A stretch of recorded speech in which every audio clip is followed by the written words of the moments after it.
Hello everyone, welcome.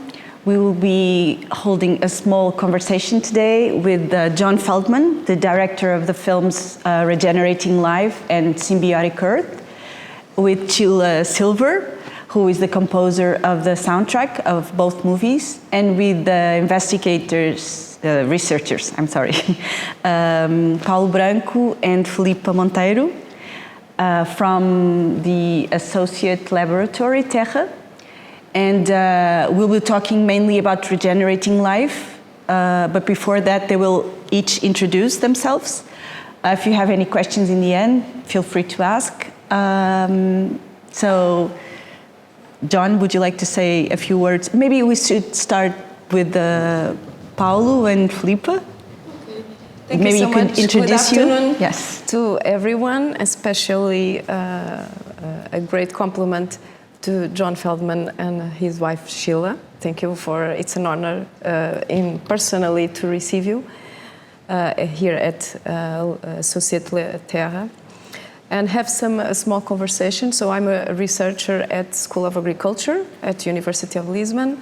I am a biologist, but I work on tropical agricultural systems, mainly on Africa, in West Africa. Basically, how to implement new sustainable production systems on cash crops, but also on food, staple crops. So it was really an honor to have seen your both documentaries.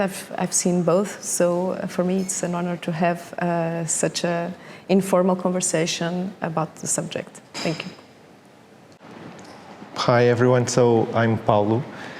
Again, it's an honor to receive you. Thank you for joining us. Thank you, Filipa, also for joining us, and to Patrícia to lead this conversation. It was interesting for us. And again, my name is Paulo Branco. I'm a researcher at ISA, and I happen to be the executive director of the laboratory. So it's an honor also for the lab to receive you and to be able to talk also with one of our researchers and with myself.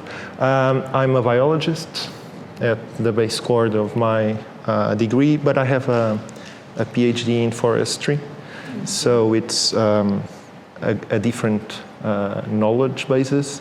But my main focus and my main interest is on rivers and river networks and how water flows through landscapes, and that we like to call riverscapes because of that. In condensation of the words riverine landscape, and so that's my focus in terms of research. But at Terra, we are a bit broader than that, and so we are interested in several things, since the cell until ecosystems. So from the very small to the very large, from the equator until the poles. So we have researchers working on all facets, but mostly the main drive of the laboratory is to understand that humans are part of nature. And so these landscapes that we build are like they are today because of our action, but we are not to be completely removed from it. So we have to live, again, that's why we are a lab for sustainability of land use. We have to live to lead a sustainable development of our landscape. And so we produce knowledge and we try to support public policies in relation to that. And it was really, really interesting when Patrícia came to us with this opportunity. And it was really nice that we were able to work this out. And it's a pleasure to be here. Thank you. So I don't know if everyone saw this film. The film is about regenerating life. So it's about soils and the idea that the gases in the atmosphere are creating climate change. But then John comes in and says, by talking to many researchers and people, that by regenerating the soils, you'll be able to maybe not change altogether, but maybe to slow or to be able to, I don't know, come back from this climate change a little bit.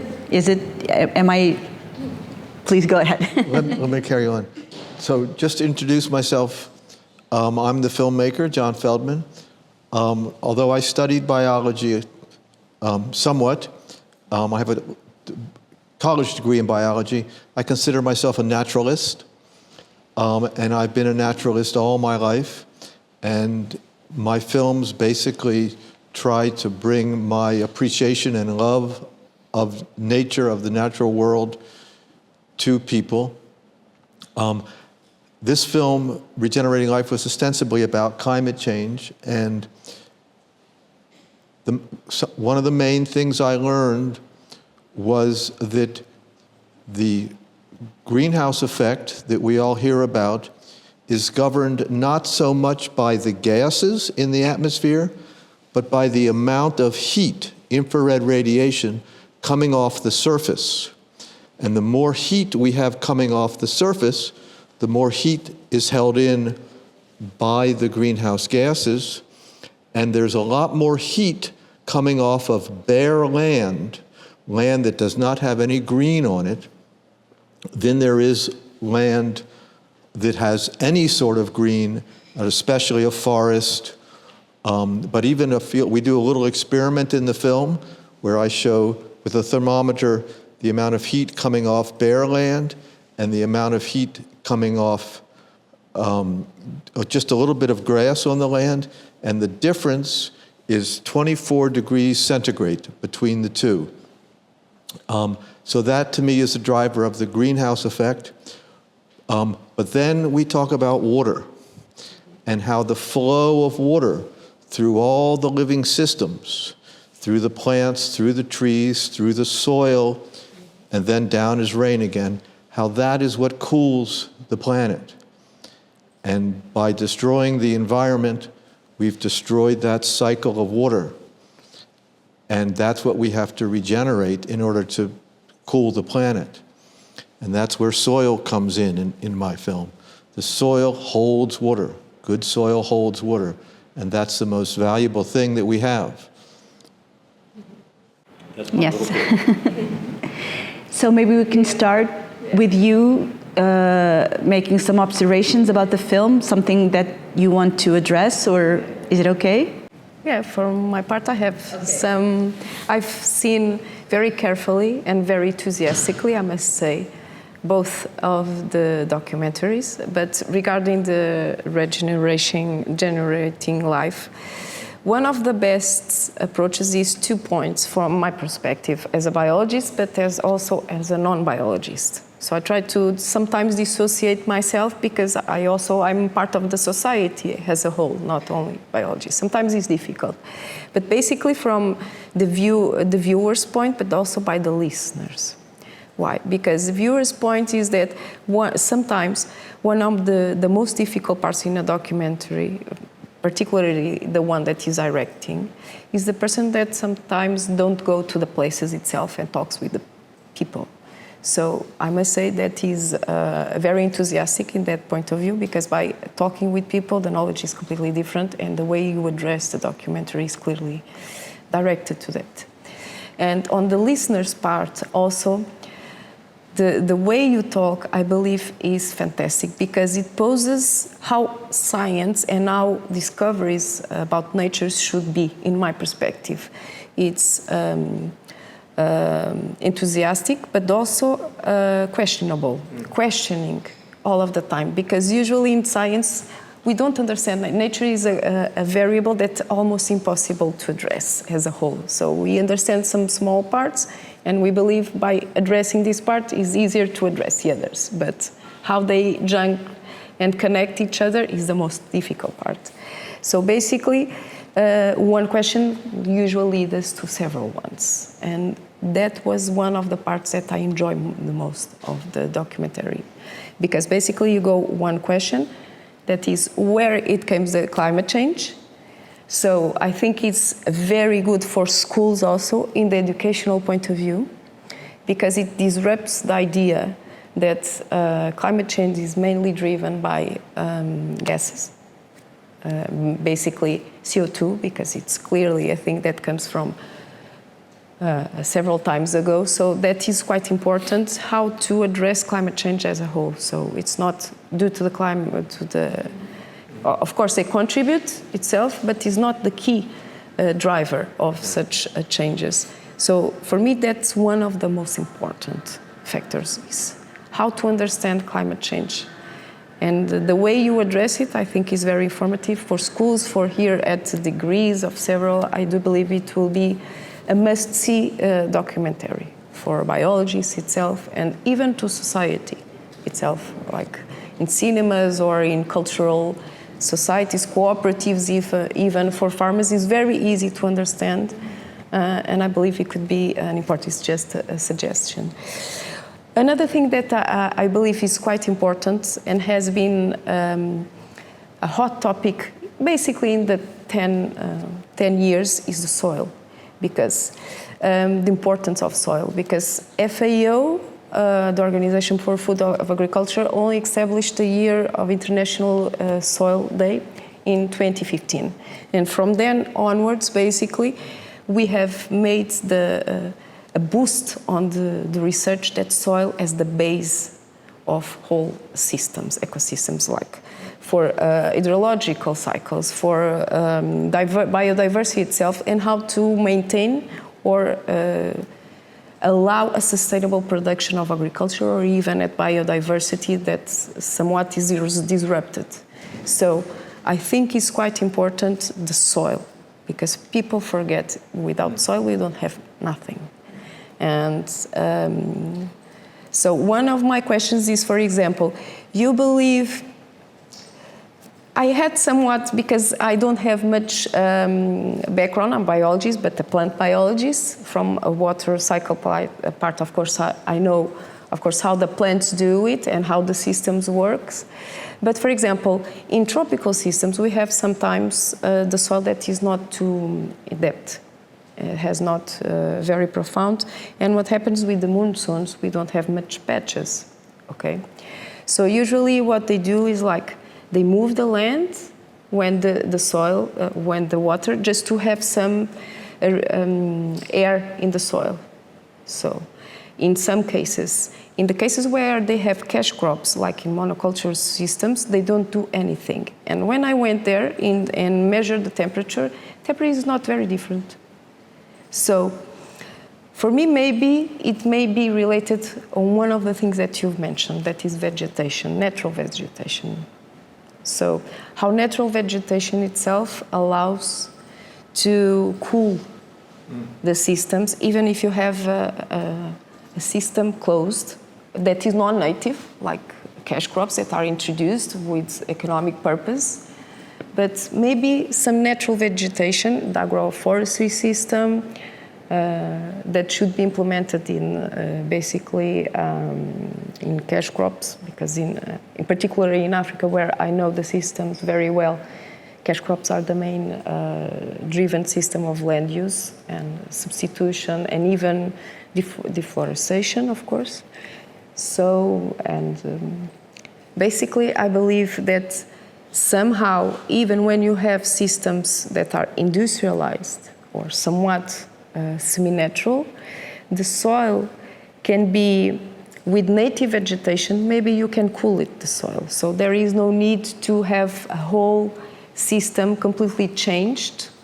Use the native knowledge and the people to do so. I would like to know if you have contacted with similar features in India, because they use, they also have these systems, and I know they have some local knowledge with natural vegetation too. So you're saying to alternate natural vegetation with the cash crops? Yes. So that in the same field, some time of the year is a cash crop? And No, you can have perennial. Usually these cash crops are perennial. So they're trees. So, okay. So they're perennial. Because the annual is much easier. Right. Okay. So natural vegetation, it can be mean, just let it with the rain. Natural vegetation just have, because you have a seed bank at the soil. And usually the ones that flourish are if you don't have invasive species. basically are the natural vegetation that occurs on the So on the seed bank. I didn't really run into too much of that, although in India, I did learn where they are developing what they call food forests, where they will start with nothing, and then they will plant natural plants, natural crops and fruit trees, and attempt to reach a point where it is self-sustaining, which is, I think it was 8 years. Yeah. That's a problem with the tree crops. Sometimes they don't have a direct income for example, 5 to 10 years, and they have in need to annual income. But they would plant, when they would plant the tree, but then next to it they would plant some smaller crops so that they could get cash from that next year.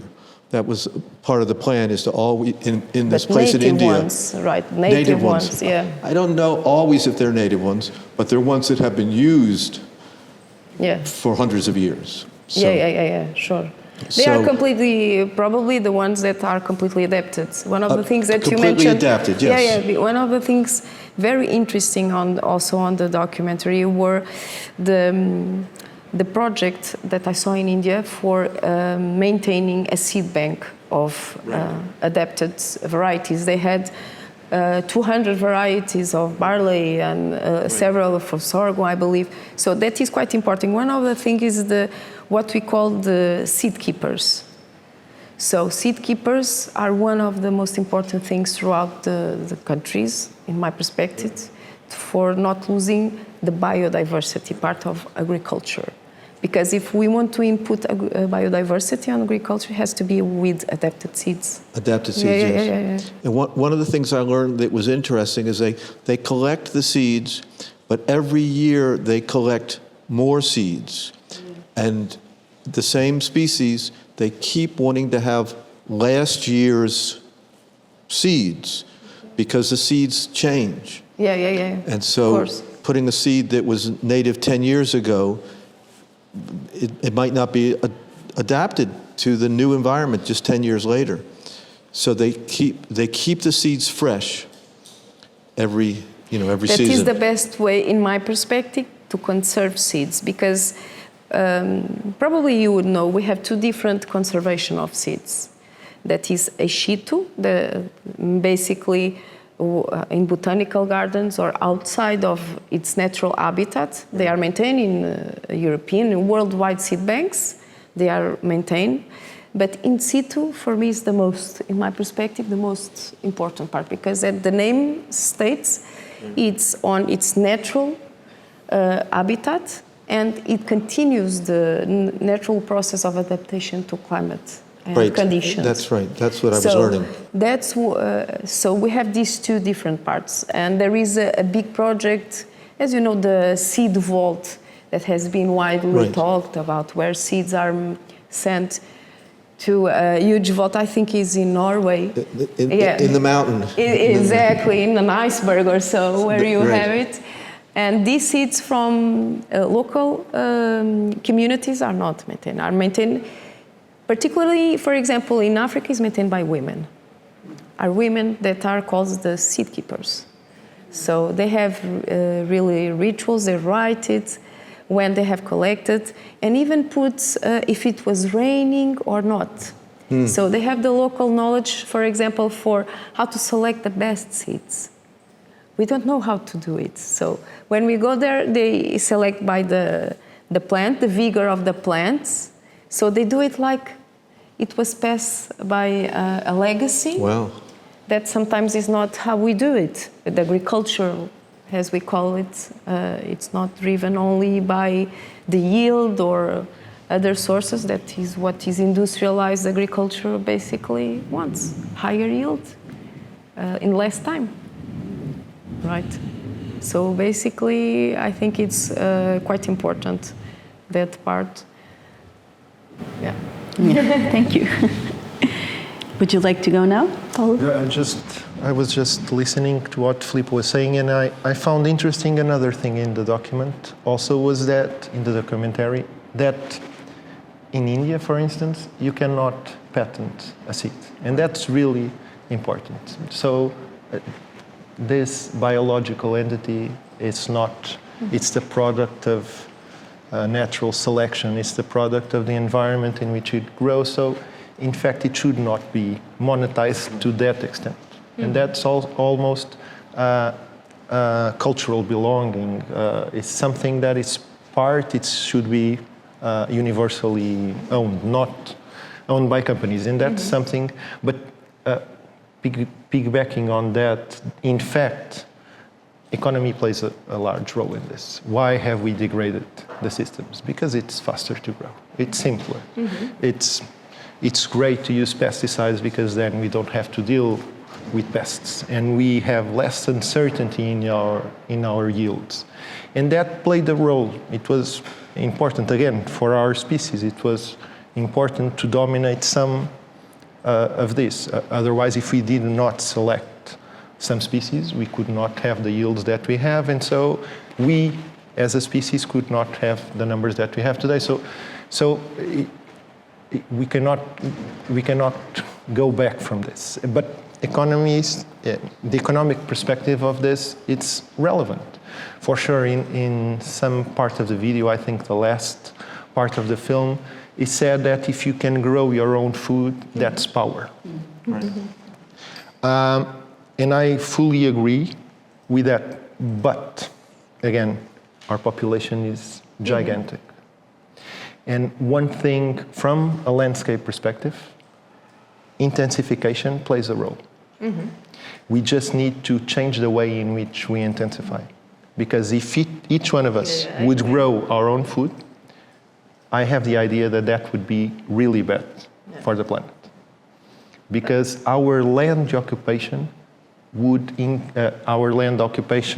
in order to grow, and imagine if I have a plot of land that's wild, if I don't devote it to grow crops, that's even better for the planet as a whole. So if I remove those natural and controlled vegetation and I ordered it, even if with more sustainable approaches, doing strata, doing all of this, it's better for the soil than traditional intensified agriculture. But it's worse than no agriculture. So if everyone would to grow their own food, the planet would suffer much more because our land use would be much more intense. I understand, yeah. I think, We've seen this in Europe. For instance, in other parts of the world it's different, but in Europe, in the beginning of the 20th century, we had a lot less forests than we have now. And that had to do a lot with the rural abandonment. Of course, we increase rural fires because the landscape is not kept as it should. But our forest cover, it's much higher than it was. Because wood was used for more things than it's used today also. It's not the same everywhere in the world. For instance, we are deforesting massively in some parts of the world. But I'm in Europe. Again, we have this Europe and Western countries, let's say, this higher standing that we say we should protect.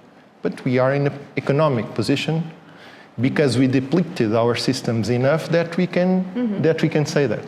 And sometimes we say you should, but in a way we should consider maybe having some sort of, I don't know, biodiversity funds or something to help support. My perspective was going on that way, Paulo, because, for example, I believe that intensification of agriculture came with the Industrial Revolution, clearly, because it was with the objective of have a lot of land use towards the production of consumer needs, basically. And this was completely globalized. That was the way of doing agriculture and feed all the people that would end hunger and poverty. And as we know, it didn't result well but instead it created a dependence on basically 4 or 5 crops that feeds the whole world. That's the biggest problem that came with, in my perspective, from Industrial Revolution.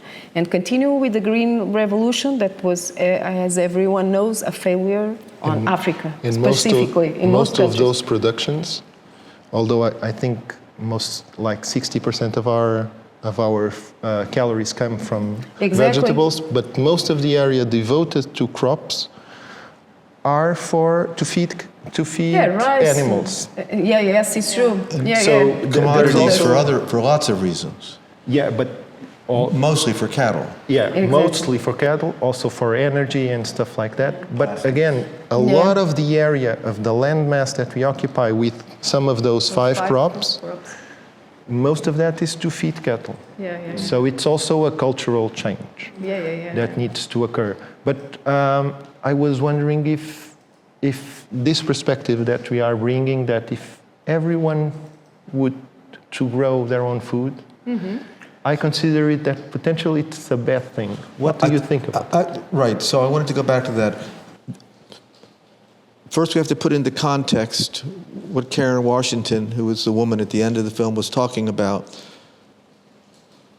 She was talking about the principle that one should be in touch with growing food. And so I don't think she imagined that everybody would grow their own food. But the idea that everybody is in touch with where their food is grown, and that has the available to them freshly grown food. And she was from the inner city in New York, where that is hard to find, is freshly grown food. And so she found and was promoting the idea that people could grow their own food. I don't think she imagined that everybody could grow their food. But I do think if you look at the United States, we now have a population of farmers that is very small. It's now less than 1% of people grow food. And I don't know the exact numbers, but before World War II, it was like 20%. And before World War I, it was even more. So that I think we need to move closer to the point where there's more farmers and more people growing food for their communities, let's say. So it's not like they're just growing food for themselves, but for their communities. And I think that's very possible. But the question I am always asking, and you have to, I should preface this by saying that as a filmmaker, I'm not an expert on any of these things. I go out and I talk to people. So one of the questions that I am constantly asking is, how is it possible to have enough farms around New York City to feed New York City? And I don't have the answer to that, but the usual answer I get is, well, only if they'll eat local food. Because so much of the food we eat comes from all over the world, and that brings its own problems. But I would say that the principle that people are in touch with their food supplies and know their farmer or know where their food comes from is very important, and that they know that how that food is grown is very important. And we could have big industrial farms growing ecologically. Right. It doesn't mean that, but that as it stands now, that's rarely the case. So that land a lot of it is going to waste.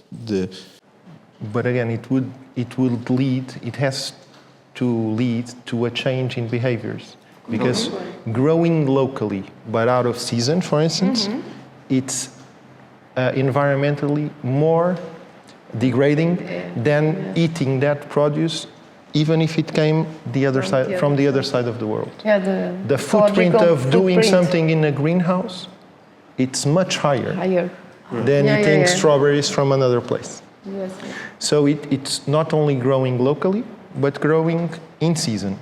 Yes. Local produce in season. Otherwise, it's environmentally sustainable, more beneficial to bring it across the globe. We hear The footprint is much less. But what about preserving food that you grow in the summer to last you through the winter? That's better. That's different. For Yeah, instance, it's a bit freezing food or yeah, chewing that's food. post-harvest processing. That's environmentally more beneficial Yes, of course. than doing greenhouse and eating fresh. Yes. Eating fresh, it's really important. And we come to this situation where sometimes individual choices, some consumers. choices can be Yeah. good for the individual while bad for the whole. And that's one of the things. That's a good point. Very If good. if I want to eat something fresh, local, but it was grown in a greenhouse, that's good for me. And it's good for the producer, but it's not good for the environment. It's best if I don't eat that fresh, or if I eat it fresh, that was produced somewhere else. That's better than eating fresh, produced locally. Depends on the crop, depends on the situation. But for sure the off-season crops are much expensive, so it depends on the consumer perspective. I think the consumers are now playing a key role, completely, because they are the ones that for sure say to companies or even to farmers that do it locally. We have some urban farms that also supply locally, so like bi-monthly or so, natural products, but they are all in season. If you want an off-season stuff, usually it's the double price. So usually people don't go by that way. But of course, if you go to a supermarket, usually people have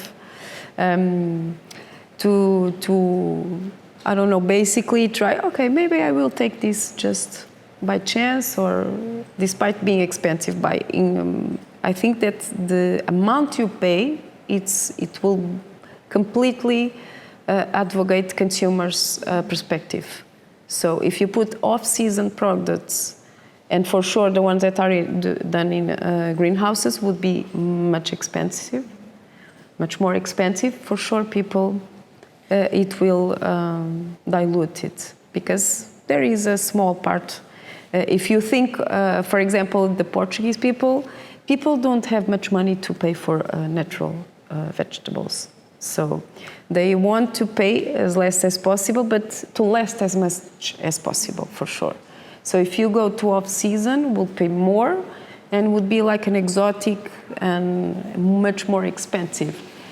Let me just add to that, though, that in the States, the food at the supermarket, which is subsidized by the government, the commodity crops and a lot of the food is subsidized by the government, whereas the organic food and the regeneratively grown food is not subsidized or subsidized just a very little bit. And so that price differential means that everybody is buying the industrial food. And there is a model in which that would change, because I don't think that some of these corporations need the subsidies. I think the small farmers need the subsidies. So if that could switch, then we could make good food more affordable. Yeah, I do agree. The problem is that the farmers could not, for example, ensure that they have certain amount of food to supply to markets. So that's why, in terms of quantity, that's why companies usually have, I can give you, for example, 50 kilos per week, but farmers usually don't do that. Right. So right. That's the problem.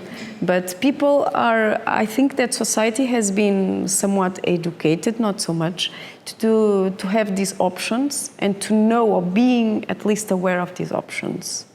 Because, for example, in our supermarkets, in every supermarket, you have the ones that are from global companies, and then you have like organic foods. Right.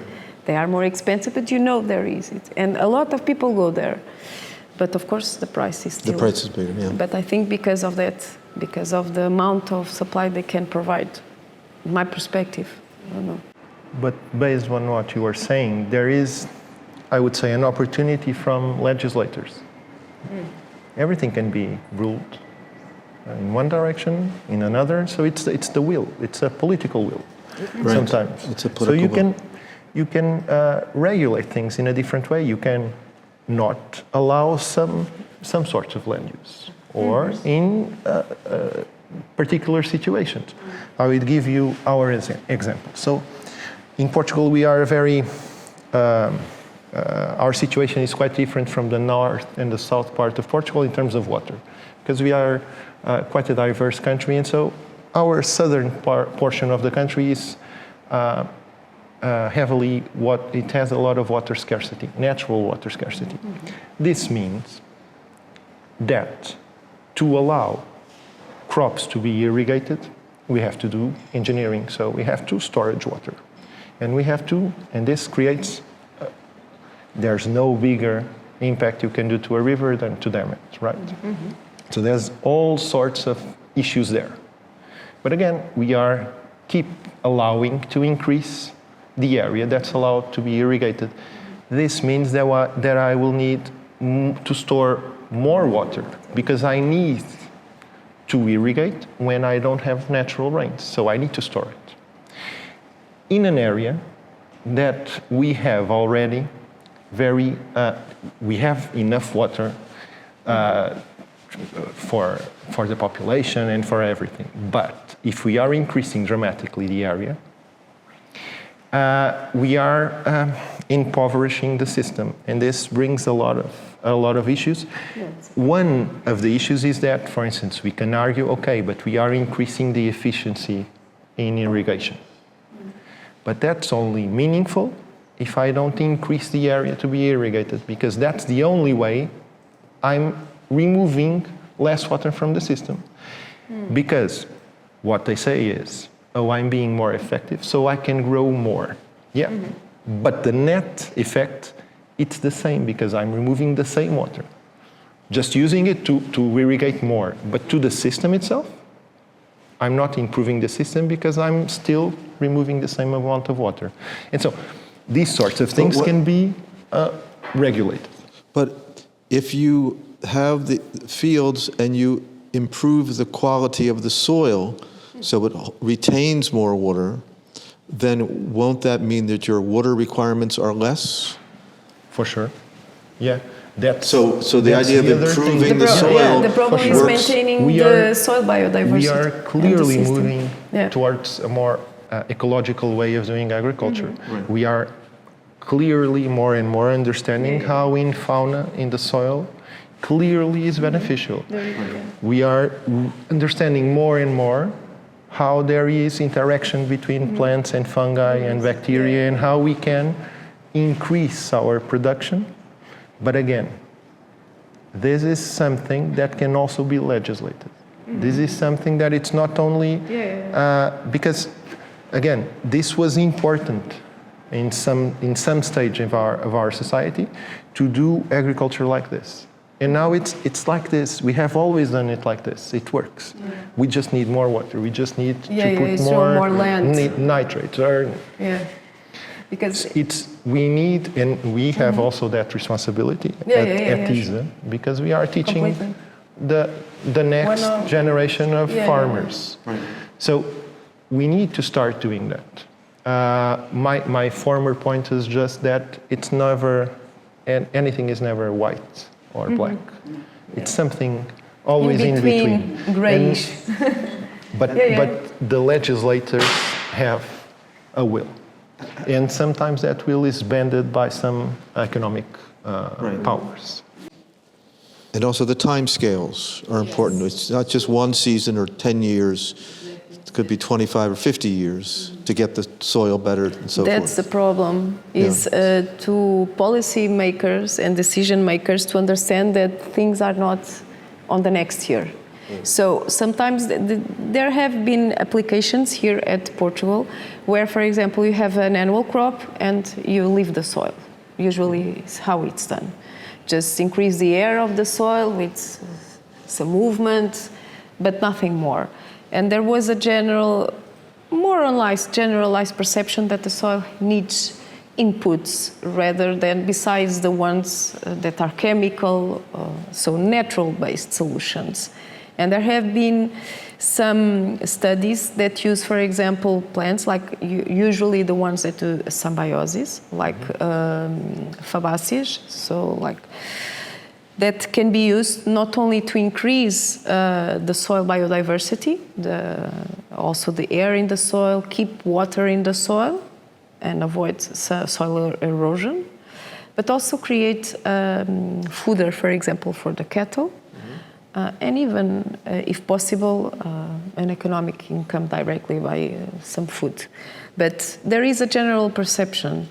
The problem is that, as Paulo was stating, we have done stuff for so many years like that changing minds and the modes of action is quite difficult. We are talking about people. So if it worked until now, why we need to change it? It will be economically viable this year, but the problem is to think on the future. But future is not like 10 years. We're talking about 15, 100 years. Exactly. So we usually humans, when think about future, we think in our lifetime. It's natural, but it should not be taken like that when we are talking about nature. And soil, it takes a lot. It's very easy to drain the soil, to erode the soil, because usually people, even that don't know about biogeochemical cycles, they say, this soil it's not possible to grow anything. So it doesn't have any organic matter or any of the biodiversity that helps to retain a living organism that are the building blocks for all the components that are present for plants to develop, basically. And what happens is that there is no perception that it's needed like a time spent outside our lifetime. And for me, this is key for policy and decision makers to have this perspective that is a very long term. Yeah. Because soil takes more than 25 years, 50 years sometimes to help, to improve. So how we can, for example, have this mind and how to address it to policymakers. So by people, by education, I don't know. What do you think? So let's talk about what I do, of course, is make a film and try to change people's minds a little bit emotionally, intellectually and emotionally, which is why I rely on music. But I want to say something else. No, but I was actually, okay. You wanted to say something? Yeah, I want to jump in here because you keep talking about policymakers and you mentioned, it's maybe more efficient to grow something here and transport it than grow something there. But the bottom line is that when there's such vast amount of monies being made by farming with chemicals, there's no incentive to change the system, even at the cost of increased fires, increased floods, increased droughts, because the people that hold the power don't care. And that's, and so John makes a film and nobody seriously can take it seriously because because those solutions the powers that be don't really care. And that's, so the only way to change that will is for people in communities to be informed and continue. It has to come from the bottom up. I think this is not going to come from the top down. And what's going on in the United States right now assures you that it's not going to come from the top down. So it's got to come from the bottom up. I don't know how that is, but it has to. There's one thing. So something that it's grown a bit more the way we are progressing in terms more ecologically. In theory, the system will be more resilient. Will also be more resilient to natural catastrophes, meaning that there's an economic benefit of that. Mm-hmm. Yeah. So, for instance, when we grow a crop large, so that production is secured by buying a private insurance. Yeah. Right. sometimes I wishful think a lot. So maybe we'll come to a position where insurance will understand that by doing some practices, my investment, the thing that I'm securing, is more stable. So it will be able, because extreme climate events will become more frequent. And so if we can demonstrate that some practices, some nature-based solutions, some structuring of the system different, some using perennials with some that are seasonal, if that reduces the risk of losing the entire crop, there's an economic way for us to say, for instance, if I do this, and if the insurance says, okay, you are doing this like this, so your insurance will be 20% cheaper, for instance, because then my risk as an insurer is something that it's lower. So that's one way of progressing. But again, as I stated, I think in my first comment, economy is part of this. As you say, there is no incentives. There's no incentive to maybe change. we have to be maybe a bit more creative in trying to understand the benefits of some of these actions, also for the economic partners. And maybe through there we can get. So it just follow the money in reverse. What you're talking about is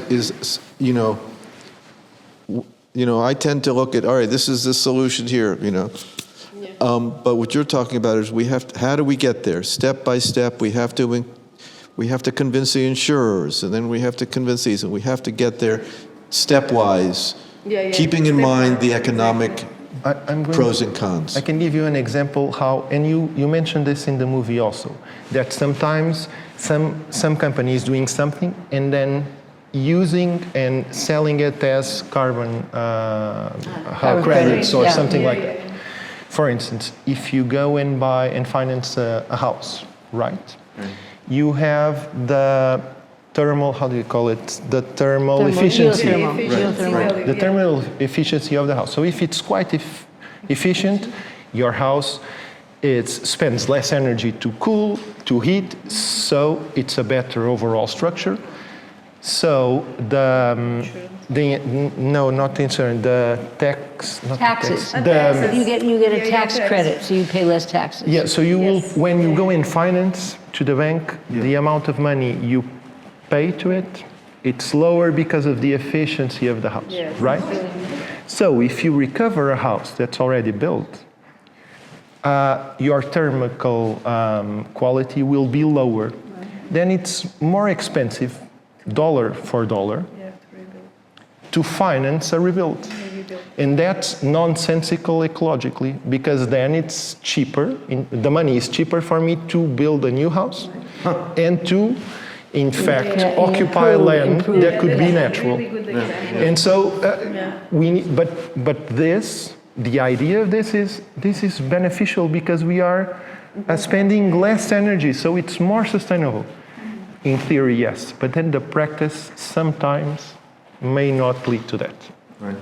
And so it's we need, and we biologists, we fail a lot on this. It's how to properly use financial mechanisms to allow us to get there. But that's why I think maybe I'm going to direct this conversation towards my my purposes, and more like of storytelling by means of image and sound, because that's why these conversations and these happenings are so important, because it puts people in contact to discuss the way, like you were saying, like grassroots the building, because like John, for instance, he like Lynn Margulies, and like a lot of people that he interviews, he questions the big narratives that are like placed out there as truths. Like, this is the truth, and everybody comes to that, not questioning it, because it's the truth. You don't, like, you go from there. You don't question what's been told. Yeah. And so his films are so important because, first of all, because they affect you emotionally in that also makes part of the music, the soundscape of the films, because emotionally, and especially because in the music helps in this. It's not like you get out of the movies not feeling pessimist about the amount of work you still have to do. So it's future oriented, not like, oh, what are we going to do now? We might as well not do anything because we're doomed. No, on the opposite. On the opposite. So you get out of your movies feeling hopeful to be able to change something, and your music plays a very big role in that because it connects you emotionally to some sort of like to the nature and to the calmness of it all, and it's very beautiful. But also this idea that sometimes, like you were saying, like for instance, you think that growing your own food will help you to live a more sustainable life, and then you take this as an undeniable truth, and then maybe someone comes and says, but that's not quite as you put it. And so, but I understand what you were saying. Of course, it's not all of us growing our own food, right? But but at least to know where our food comes from, and to, but like I was saying, the idea of building new narratives, the idea of putting scientists and philosophers and lawmakers, all of these people together to start questioning the narratives and start maybe not rejecting them, but like questioning them and thinking about new ways of doing the same things. So I feel like, I don't know where I was going with this, but I was trying to highlight the importance of narratives. And let me jump in here for a moment. So when I'm telling the story, or a story in this film, of these a type of science film which is complex, and I'm also trying to change people's perspective, I first begin to think that, well, all I have to do is explain this well, and everybody will get it. But I find that doesn't work, and that a person watching the film, if I'm lucky, there will be one moment in which they will say, oh, I get it. And all of a sudden, everything changes. And that's what we can do in the arts, basically, and which is so powerful. And you were talking about we have to change how people think and the cultural thought patterns. And so how do you do that? And, what I'm working with is this idea of telling a story, and then for reasons I can never predict or explain, there will be some moment in which people will all of a sudden say, oh, yes, of course. Many people come up to me and they say, God, it seems so obvious. Why didn't I think about water before? And I never know how to reach that point with people, and it's different with every viewer. But Sheila and I work hard at using the music and the picture to create a moment in which it's possible for someone, a little intellectual climax, for someone to get it. And we had a theme in this movie. Was it the victory theme? We're talking regenerating life. Regenerating life. Regenerating life. We had a triumphant theme. When every time we wanted someone to feel good and say, well, we've reached a good point here, we would put in the triumphant music. And it wasn't cliched triumphant music, of course. I would say this, that the biggest challenge of making music for a documentary is that documentaries are non-stop talking. And music over the talking, you can't hear the music and the talking. You got to look at one or the other. And so that's, I'm in my other life, I'm a concert composer, and nobody's supposed to talk while my music is playing. And so this is a different kind of genre. But for the first film, for Symbiotic Earth, I don't know if, for those of you who saw both films. I used the same horn player, who's a friend of mine, in both films, and horn is can be a very triumphant, instrument, and we knew that we had triumphant themes in that. To do a film score, I sketch some ideas on the piano, and then I invite my friends to come and improvise, try things out, and then we record. And to record to picture, or we record to picture, and then we say, well, let's just do an improv on this idea, and we're going to start here, and we're going to get to this point, and then we're going to end here. And then we do it, and then if it's terrible, we say, okay, throw that away and try it again. And then at the end of the day, you have, in theme groups, you have some material. And then you start to see what the main material is, and then you maybe write more. I always, at the end, I can, even if the friend has gone home with the French horn or the whatever instrument, I can still use the themes on the piano to fill in, because I can do that at the very end. But so it's not like, yes, for Regenerating Life, I had a water theme. We had a life theme that was had to be very, very, very slow motion as the life kind of unfolds, and that comes a lot. That was the same horn player, but we had a violinist on that one, because there's a friend of mine who I've been writing a lot of music for violin and piano. So he came, and he said, I'm just going to do this on the violin now, and you do what you want on the piano. And it was like 14 minutes, and when it was all done, I said, he just had open G string, so we call it the G cue. I don't know if you know about violins, but they're tuned on 4 strings, so he was playing everything on the G string. And when we were all done, I said, we could score the whole film with just one cue. And we used it a lot, and there were a lot. It made variations, so it wasn't always the same, but it was always the same, but it was different. Yeah. And but basically, we tried to. John's films are very dense with information, and people just get tired. They go, "Oh my God, I can't. I have to take a break here." So there are calculated moments where you can just watch something beautiful in nature.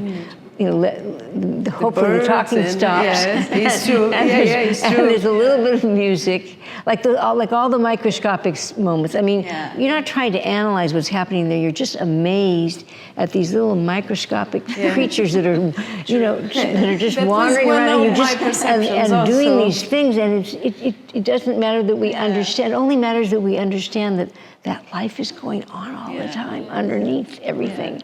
And then you try to find something that just soothes, So, and then of course, whenever there was like scorched earth and, destruction of a planet, there were themes that would relate to that. So, film composers always manipulate their audiences. Concert composers are not supposed to do that. They're supposed to be just, coming from the work in a less manipulative way. But film composing is manipulative. So you create the environment to allow the person to feel something, some emotional connection to it. Yeah. But is your perception, Sheila, right? Is your perception your emotion perception, or both? Well, what you wanted to present in that section of the film. This is the director and this is the composer, and we can fight about what we don't always agree, and so that's. But I decide in the end. Yeah, of course, you're the director. But basically, because music has the ability of not having any barriers like language, so it's a very a global way of transmitting some emotion, and also with images, an idea. So, for example, if you send the documentary to non-native or non-English countries, for sure they will see images and the music. So that's why I was asking if you wanted to put some real emotion in some parts to people to give awareness of that. Well, don't forget that the emotion of music, it's true that it's a universal language, but different. You know, I'm coming from a Western European 20th century tradition, and it's not pop music. It's pretty clear that it's not pop music, or or jazz. So, you know, somebody from Africa watching or China watching this film, I don't know whether my attempt at manipulating the audience will have the same effect. And when I say that tongue in cheek about manipulating the audience, because basically I want to express my awe at those little creatures, and I want to express my awe at the water and my awe at the nature, and somebody said that regenerating life gave nature a voice, and I think that the violin, working with a violin on a screen film score is a challenge, because the violin, even more than the horn, it demands to be listened to. And so, yeah, it's just like it wants to be center stage, and especially a solo violin, not strings in the background. That's one thing, but a solo violin, and the solo violinists, both of these players are serious players. They're serious concert players. So I kept trying things with the violin, and we put it with the score, and it was just too much. You have to turn it down so far to hear the talking. So it took a while to find a voice for the violin, and we had to find places where the violin could really soar, and those had to be places where there was no talking. Yeah. But that's really important, Sheila, because if we, for example, like in an horror movie, if you see only images, it doesn't have any impact. The sound is extremely important. In nature, sometimes with the images itself, we get a bit overwhelmed because of the greenish and all the diversity. It's visual appealing, of course, but the sound, I think, is quite important in any documentary. So I think is really well done, and you have some tension moments where it is needed, sometimes even when the voice is not very tension, which gives, okay, now we need to think on this subject maybe. It's a subject to think of, so it helps you to, okay, maybe I have to think about this in several parts of the... The other thing is that when we're doing these film scores, we don't have any time. We're not paying for a studio that's like, $500 an hour. We're in my studio, and it's, we can take as much time as we need to do it the way we need to do it. It doesn't have that kind of pressure. That's really important, because you just rent a studio, as you said, very expensive. Yeah, very expensive. With a lot of musicians that they have all to work together. Union deal. We've done that too, and it's a completely different experience. Yeah. So it was a luxury. So the product is also one out of love, and you had the luxury to be able to do that, and that's great. That it's for our benefit. Also, thank you for that. Yeah, and also a very important thing, because John's film Symbiotic Earth was made after he did his other film about evolution. Right. And so Lynn Margulis wrote, he tells this story in Symbiotic Earth, wrote to John to tell him that his movie was dangerously close to neo-Darwinistic capitalistic zeitgeist. Right. And so the idea of being questioned, like being your vision was kind of defied, but you had I don't want to say had fun with it, but you went along and you went to talk to Lynn, and you received her criticism in a very light / like you weren't afraid of addressing her concerns or acknowledging her criticism. opinions. Yeah. Criticism. Yeah, criticism. Well, that's part and that's of- very important to not be defensive. Yes, I'm sorry. Yeah, and like reactive to the point of not thinking together with the other person. Right, but that's part of my narrative structure, and we were going to talk about that. You know, that I am the questioner, right, and I am, learning everything, and it's true. I mean, I didn't know most of the stuff in regenerating life, but I went out and I talked to people, and I am open-minded. I also pretend to be open-minded, and I really allow myself, when I'm interviewing people, which is part of the skill, interviewing people, letting them teach me, and letting them see my awe at what they're saying, and usually it's very genuine, and then constructing my narrative around that, and then bringing the audience along with me as I discover things. I mean, the film itself is really a series of learning new material for me and hopefully for the audience, and so that's the structure that I decide to take on, and it's a genuine structure, and I think it's important, as an investigator, to be very open-minded. Yes, but sometimes investigators they try to be open-minded, but they also want really, really bad to be right. To be and right, so right, sometimes it's right. more important for them to be right than to be questioned. Right. And so your generosity in being questioned, not only asking the questions, but also being questioned, is very on spot, I think. But it's also a good narrative structure to say, oh, I was wrong. Of course. And let me go back. Yeah. Yes. My first approach was saying that is very educational, that point of view. Not only the way it is narrative is constructed, because it's very easy to follow if people don't understand biology itself in its core, okay? But basically the way it turns you to understanding a process. Okay, it can be like that, but how? Oh, I didn't know that. That's fine, because we don't know everything. That's why it teaches you that, like the person who is viewing the documentary is finding almost at the same time as you. At the same time, yes. Right. So that connects a lot of people. That's why I think it's very educational, and I would recommend it for here or any other. I feel like there's a brilliant moment in Symbiotic Earth that I think it's after you only have the audio for the Battle of Belial, and Richard Dawkins is saying,